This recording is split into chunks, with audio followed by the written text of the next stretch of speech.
Sales of Safety with me, Pete Collins. Today, I'm going to give you a quick breakdown into top tips to get you through the OBE. So top tips under 10 minutes. I've devised a quick sort of almost a system of work for learners to get you through it. Now, first of all, read the information and invest heavily into the learner guide, technical learner information, and the new guidance that was released in April. Prepare your desk. Make sure you've got a secondary screen available to you. This will save time sort of flicking through information. Ensure that you're ergonomically set up for the day. So make sure that you've got enough space. You're not going to be distracted. Typically, you need to be able to work at full concentration levels, really. You don't need to make sure that lighting, temperature, all these sorts of things. I would recommend learners get that ready the day before. So you've got all your information, your learner providing notes, all that sort of stuff, learner number, details to log into the platform. Have it all ready at least the day before. By this point as well, though, you should have done a mock exam.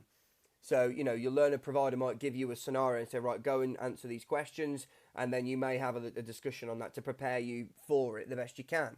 So I highly recommend you do that as well. So that's a little bit about ergonomics of your workstation. Again, the link before the day, you go and have a look at this link. So this link will take you straight to the Nebosh website. This is something that I commonly get learners to look into as well.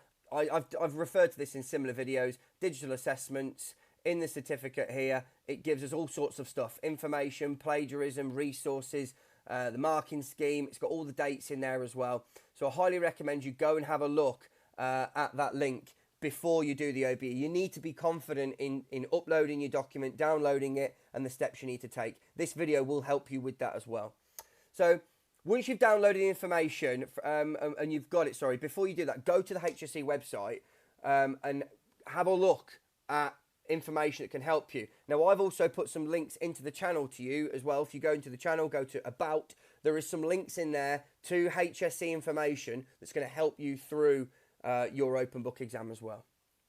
So one thing I found commonly, if you do risk assessments in industry, get a point of work risk assessment. Now, this is a point of work risk assessment designed on the Nebosh categories for NG2. So it really does allow us to listen to the scenario, start circling things, have it printed, circle things off that you feel are applicable to the scenario. This might give you an array of different hazards, different risks within the scenario that are present, and therefore different control measures that either are applied or could be applied to it. So I tend to say if it's not applied, put a little asterisk next to it there as well. Once you download the paper at 11 a.m, make sure again you rename it. So go to save it to Word, put your first name, surname, first name, learner number, and then learning provider. So make sure that's there as well. Now, I always tell learners to navigate the scenario, break it into PDF. There's a document, a website called Small PDF. I think you get 2 or 3 free downloads, and you can go straight into there and break it into Word. Highlight the function. So again, I would use the read aloud function. So you simply highlight what you've got, you right click, and then read aloud. Highlight the word function and use to read aloud. This is going to help you listen back to the scenario. Once you've read it a few times, you'll want to listen back to it, I feel. Close your eyes and visualize what is going on out there as well. Also, other techniques you can use are if you were to draw the scenario down, write it down, draw it down. I get learners as well to use the technique of pulling out all the positive information into a separate Word document and then putting all the negative into another. But this is used through a colour function that I use as well. Different colour schemes. So we've got red is negative indicators. If something isn't right, we're going to put it in red. Green are the positive indicators throughout the scenario. And then blue is for further information that can be used. So it might be, talking about dimensions of the site and things like that as well. So I've mentioned drawing it on a flip chart. Rank the questions in order of difficulty. Some people just go straight 1 to 8, 1 to 10, whatever they are. But I would prefer learners to invest in the question. Read them first. Think, right, okay, I'm happy with that one. That one's all right. Well, that's quite a difficult one. I might leave that towards the end.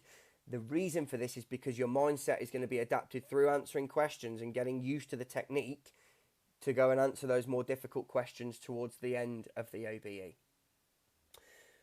Okay, so the rough cut system is something that I use with learners and encourage them so that they're applying the PEE principle.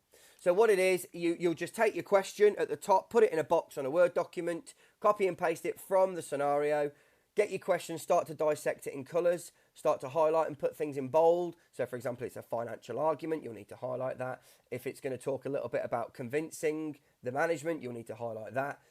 If it talks about certain workers, you're effectively becoming surgeons at this point and you're dissecting the question down. Then, once you know what you've got to go and look for, so for example, the marks is 10 marks, you'll need to extract 10 separate things from the scenario that says scenario only, typically 10 separate things from the scenario that you can relate to that question. So you'll cut them and put them in one side, and on the other side, you'll use your PEE principle. So it's your point, evidence, and then explanation. And you'll carve a new answer into your second box that corresponds to it. I have done a culture question on this as well. Go and have a look at that video. It explains it a little bit more detail for you, what's expected. And then finally, again, just make sure that you look for what they want. They want to award marks to you. It is easy to digress. Remember, the term we're using is point, relevance, evidence, and prune. The word count, again, it's not a limit anymore. So I would refer you to make sure that, if you're going in at 3,600 words, 3,700 words, submit it. Don't feel that you have to be drawn into that 3,300. It said you should not write no more. Now, as you know, should, it's a practicable measure. You can go past 3,300. As I've said, I've seen learners come in with 3,600 and score 61 and above. So don't be torn up over your word count. Finally, then, the dictate function is quite good as well, because what this allows us to do, typically for me, I'm not very fast at typing. So here we go. You'll just find this icon here, the dictate. You'll click it. I hope you are enjoying this video. Now, that is something you've got to be aware of in terms of it. You've got to be clear and concise when you do talk to it. Go and proof it as well, but it will allow you to type a lot quicker.